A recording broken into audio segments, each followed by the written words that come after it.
le répète, on vit une période de grande transformation et notre capacité d'adaptation elle est mise à rude épreuve ces temps-ci. La façon dont on pratique le droit se transforme présentement.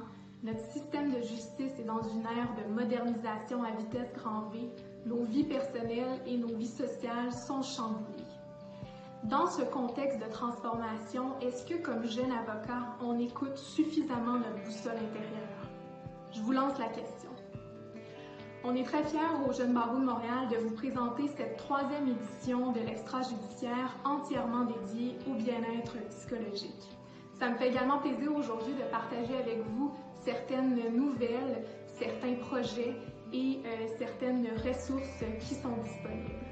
Premièrement, si vous n'avez pas encore consulté la déclaration de principe sur la conciliation travail-vie personnelle, je vous invite à le faire. C'est disponible sur le site web du Jeune Barreau de Montréal.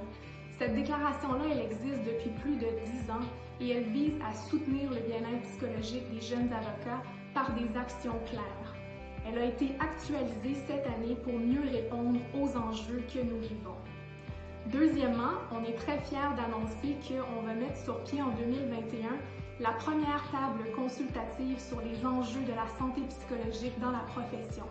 On va être guidé par un expert indépendant et notre objectif, c'est de rassembler certains des grands employeurs des jeunes avocats et de discuter de certaines questions. Premièrement, on veut partager quelles sont nos préoccupations, quels sont les défis qu'on vit comme jeunes avocats et sensibiliser les grands employeurs à ces défis. Deuxièmement, on veut également créer un dialogue pour échanger sur les meilleures pratiques, les ressources disponibles et les expériences de tous et chacun. On a l'ambition de faire de cette table consultative un rendez-vous annuel au cours duquel les différents intervenants vont prendre des actions concrètes qui vont faire l'objet d'un suivi année après année. On souhaite sincèrement travailler de concert avec les différents acteurs de la communauté juridique pour créer un dialogue et amorcer un réel changement de culture dans notre profession.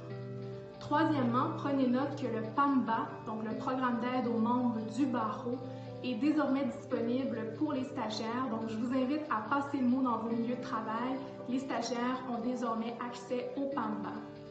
En terminant, je vous rappelle que vous devez toujours sentir, comme jeune avocat, que vous êtes en mesure de communiquer vos limites et d'aller chercher l'aide qui est nécessaire dans les circonstances. Et je vous invite à le faire avant que votre boussole intérieure ne soit déréglée.